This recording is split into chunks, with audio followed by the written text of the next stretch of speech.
Welcome back to the channel where we keep alive the stories of girls who once stole the spotlight before they even had a chance to grow up. In this second part of our tribute, we remember more American female child stars who left us far too soon. These were young girls, some barely old enough to understand fame, who carried the weight of the world on their tiny shoulders. They smiled on screen, they became part of our childhoods, but behind those bright eyes were private struggles, quiet sadness, and in some cases, deep pain no one saw coming. Some were lost to sickness, some to sudden accidents, and some to the pressure that comes with being too famous too young. Today, we look back not just on who they were in the spotlight, but on the real children behind the fame, the ones the world couldn't protect in time. Today, we remember the heartbreaking and senseless loss of one of the brightest stars in Latin music history, Selena Quintanilla Perez, the queen of Tejano music, who was tragically murdered at just 23 years old. Selena was at the height of her career, admired not just for her unforgettable voice and stage presence, but also for the love and warmth she brought to everyone around her. But behind the fame, her final days were shadowed by betrayal from someone she trusted deeply, Yolanda Saldivar, the woman who once called herself Selena's biggest fan and managed both her fan club and boutique business.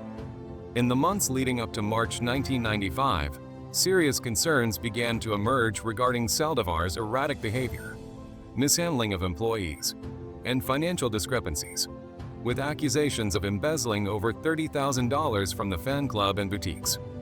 Selena's father tried to intervene, warning her to stay away from Saldivar. But Selena, believing she was essential to her business and still clinging to their friendship, chose to handle things privately.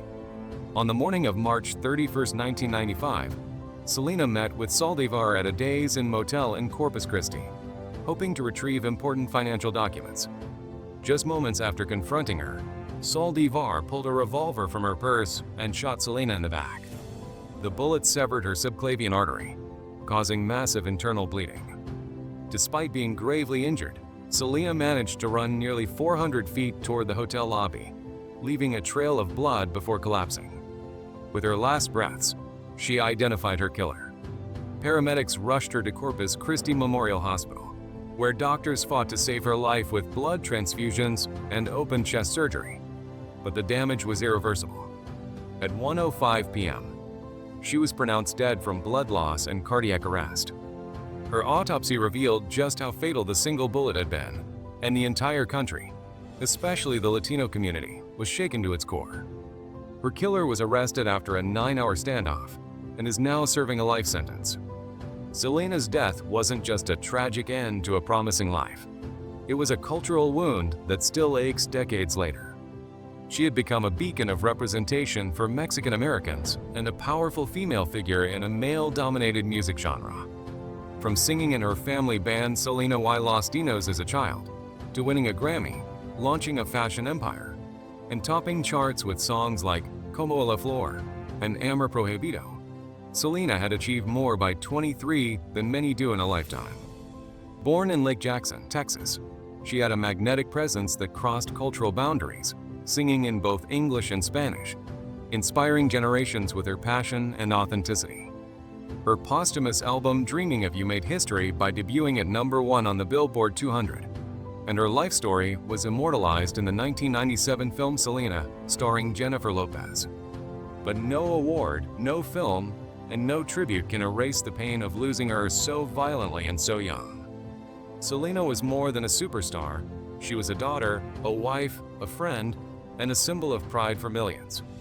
Her light was stolen far too soon by someone she trusted, and the world will never forget the sorrow of that day. Skye McCole Bartusiak, a talented American actress whose life ended far too soon at just 21 years old, leaving behind a story full of heartbreak, struggle, and unrealized dreams. On July 19, 2014, Skye was found sitting up in her bed by her boyfriend in the garage apartment behind her parents' Houston home. Unresponsive, her heart no longer beating. Her mother, Helen, rushed in and tried CPR, something she heartbreakingly admitted she had done before when Skye suffered from seizures. Paramedics arrived and worked on her for 45 minutes, but nothing could bring her back. though her mother believed a seizure had taken her life. Skye had battled epilepsy on and off since she was a baby. The official cause was later revealed as an accidental overdose from a deadly mix of hydrocodone, a strong painkiller, difluoroethane, a chemical often used to get high, and carisoprodol, a muscle relaxant. Her family had no idea she was using anything dangerous, and Helen insisted Skye had been healthy and wasn't involved in drugs. But the seizures had recently returned, and it's likely that a seizure led to her choking while alone. She was planning to direct her first film, had dreams that stretched far beyond the quiet apartment she passed away in. And yet in the end, she died alone, her body giving up after years of silent struggle. Born on September 28, 1992 in Houston, Skye grew up in a loving home and started acting young. Her first big role was in The Patriot, where she played Mel Gibson's youngest daughter and moved audiences to tears with her quiet, emotional performance. She quickly became known for playing intense, emotional roles beyond her years, appearing in Don't Say a Word as Michael Douglas's daughter, in The Cider House Rules, Boogeyman, and in the TV show 24 as Megan Matheson. She also starred in several made-for-TV films, voiceovers, and stage plays like The Miracle Worker. Behind the camera, she was smart, kind, and full of energy, someone who could light up a room and make everyone laugh. But behind her smile was a girl who had lived with health issues most of her life, including seizures that terrified her family and would eventually return to haunt her final days. Her mother called her beautiful and kind, and her brother, who spoke at her memorial, simply asked people to plant a tree in her memory, a symbol of life and peace for someone whose own life ended so suddenly. Skye's death was not just a medical tragedy, it was the loss of a young woman who had so much more to give, someone whose talent made her unforgettable, but whose pain was mostly kept private. In the end, the girl who once played strong daughters and broken children on screen died a heartbreaking death that even the best scripts could never capture. Skye McCole Bartusiak will always be remembered for the light she brought to the screen, and the deep sadness of how quickly that light was taken away. Lisa "Left Eye" Lopes, the fiery and fearless voice of TLC, whose life was tragically cut short on April 25, 2002, in a devastating car crash in Honduras. She was just 30. Lisa was driving a rented SUV during a spiritual retreat when she swerved suddenly to avoid an oncoming car and lost control, causing the vehicle to flip several times before crashing. She wasn't wearing a seatbelt and was thrown from the car, dying instantly from a fractured skull while 7 others survived. Just weeks before her death, Lisa had cradled a dying young boy in her arms after another car accident involving her assistant, and she became haunted by the eerie feeling that a spirit had mistakenly taken the child instead of her. She had been filming a documentary at the time, searching for healing and peace, but that search ended in heartbreak. Born in Philadelphia in 1971, Lisa grew up in a strict, often abusive home, but music gave her an escape. She was just 5 when she started writing songs and performing with her siblings, and by the time she joined TLC in the early 90s, her creative spark and honesty made her unforgettable. Lisa wasn't just the rapper of TLC, she was the visionary, designing their stage looks, shaping their music, and speaking her truth without fear. With hits like Waterfalls and No Scrubs, TLC became one of the biggest girl groups in the world, winning 4 Grammys, selling millions, and empowering a generation. But Lisa's personal life was often chaotic. Her stormy relationship with NFL star Andre Risson turned explosive in 1994 when, after years of abuse, she set his sneakers on fire, a moment that accidentally burned down his mansion and followed her forever. She struggled with self-harm, alcohol, and feelings of being misunderstood, yet she kept pushing forward. Even near the end, she was seeking something deeper, traveling to Honduras often, helping local children, and trying to understand her place in the world. The footage from her final days shows a woman who seemed to sense her time was near. Lisa once said she believed death wasn't the end, just a transformation of energy, and maybe that's why she wasn't afraid. Her death broke hearts around the world, especially those of her TLC sisters who saw her as family, even through disagreements. Thousands attended her funeral, and the words engraved on her casket came from her verse in Waterfalls. Dreams are hopeless aspirations, in hopes of coming true, believe in yourself. The rest is up to me and you. Lisa's story was wild, painful, beautiful, and unforgettable, just like her. Correa-McMullen, a young American actress whose life was tragically cut short at just 16 years old. Known to many for playing Graciela Reyes, a gang member on the TV drama Judging Amy, Tora's real life ended in a way that heartbreakingly mirrored the role she portrayed on screen. On the evening of October 21, 2005, while standing outside her apartment in Inglewood, California, Tora was shot multiple times by a gang member named Damien Woods. She had tried to run inside for safety, but the bullet struck her in the torso, and though she was rushed to the hospital, she died a few hours later. 2 other people were also injured in the attack but survived. Authorities later said she wasn't officially part of a gang, but may have simply been in the wrong place at the wrong time. What makes it all the more tragic is that Tora had recently moved into her own apartment and had started dating a gang member 10 years older than her, someone who may have unintentionally pulled her closer to danger. The man who killed her, Watts, was later convicted of her murder and sentenced to life without parole for multiple shootings over a 2-day spree. Tora's death shocked not just the entertainment industry, but her school, her family, and anyone who knew her as the bright, talented girl from Venice High School who loved to sing in the choir and had no prior acting experience before landing a movie role in Rebound and a recurring part on national television. She stood out for her warmth and her ability to connect with anyone, no matter who they were.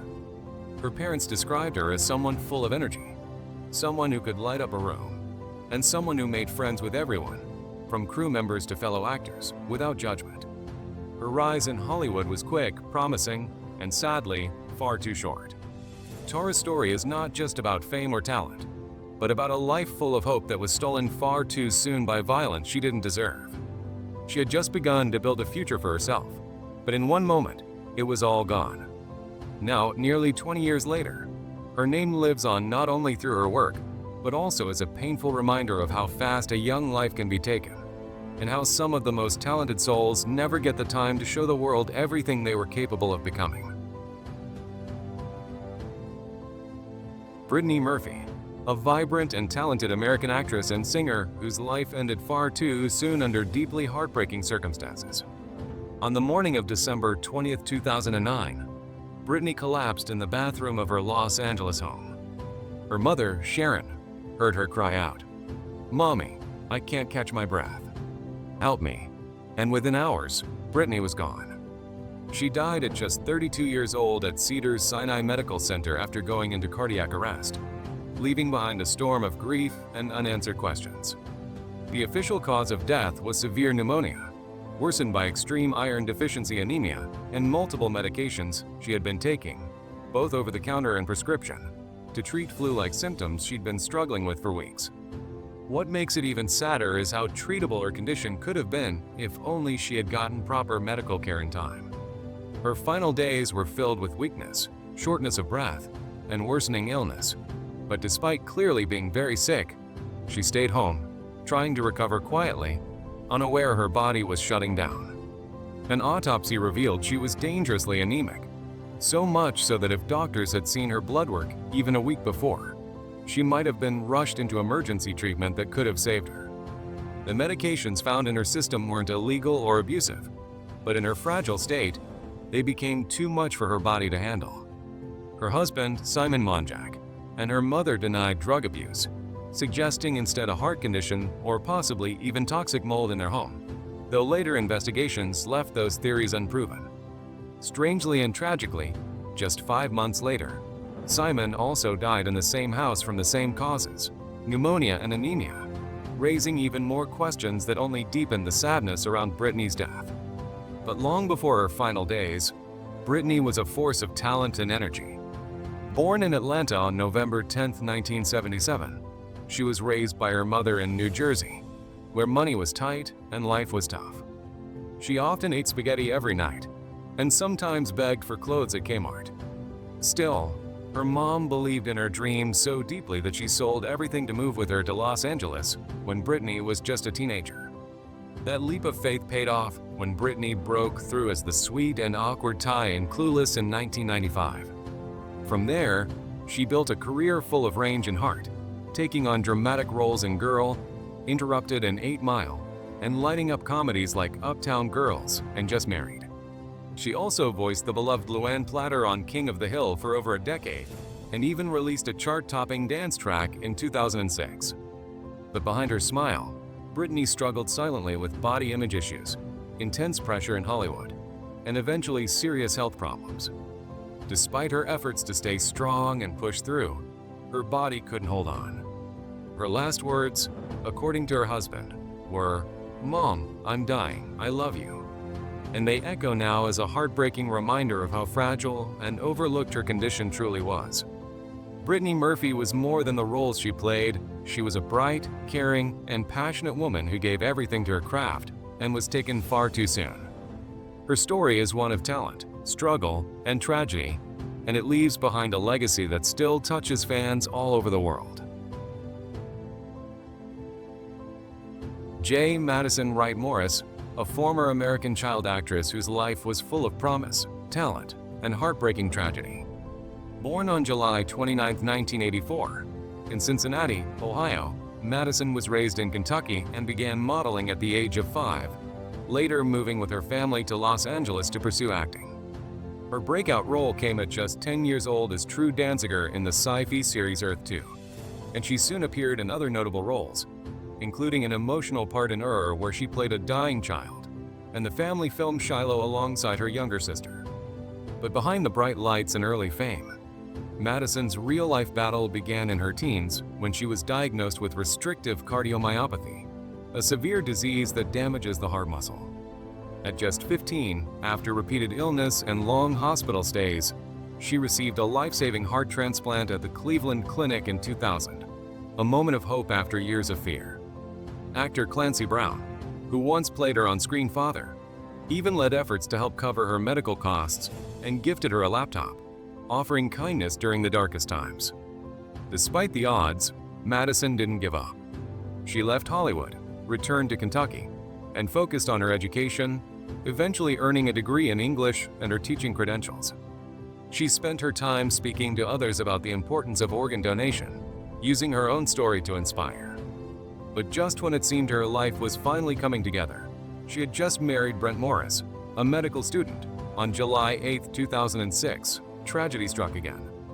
One day after returning from their honeymoon in Hawaii, Madison suffered a massive heart attack and was rushed to the hospital. Despite all she had fought through, her heart couldn't take it.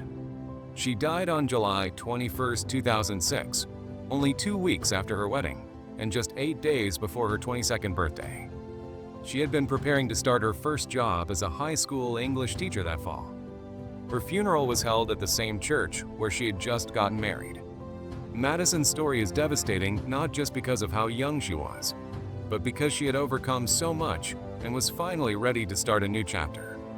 Her life was short but powerful, and she will always be remembered as a talented actress, a fighter, and a young woman whose heart carried both joy and pain until the very end. Lucille Rickson, a young American actress who rose to fame during the silent film era, but whose life ended far too soon. Lucille, born Ingeborg Myrtle Elizabeth Erickson in Chicago on August 22, 1910, became one of Hollywood's brightest rising stars before she even hit her teens. But behind her growing success was a life filled with pressure, exhaustion, and tragedy. Lucille was only 14 years old when she died on March 13, 1925, from complications caused by tuberculosis. But those close to her believed it wasn't just the illness that killed her. It was the relentless demands of an industry that worked her to the bone. Her story is a painful reminder of how fame can sometimes come at an unthinkable cost. As a child, Lucille was pushed into modeling and acting by her parents, especially her mother, who depended on her daughter's income. By the time she was 5, Lucille was working in films. She had barely lived a childhood of her own. Her big break came when she was chosen to star in Samuel Goldwyn's Edgar comedy series. And before long, she was being called the youngest leading lady in movies. Studios pretended she was 16 to justify casting her in adult roles when in reality, she was only 13. In 1924 alone, she completed 10 films, one after another, without rest. That year, while working on the Galloping Fish, she collapsed and was later diagnosed with tuberculosis. Her body and spirit simply couldn't keep up anymore. Her health quickly declined, and her final months were spent bedridden, cared for by her devoted mother, Ingeborg, who never left her side. But even that love came with its own burden. Her mother, overwhelmed by grief and stress, suffered a sudden heart attack while attending to Lucille, dying right beside her daughter.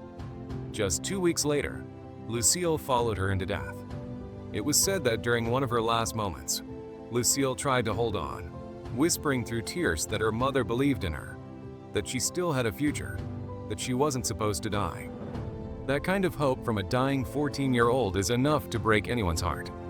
Some even whispered that her death wasn't from tuberculosis alone, but possibly from a secret abortion, rumors that only added more sorrow to an already tragic ending.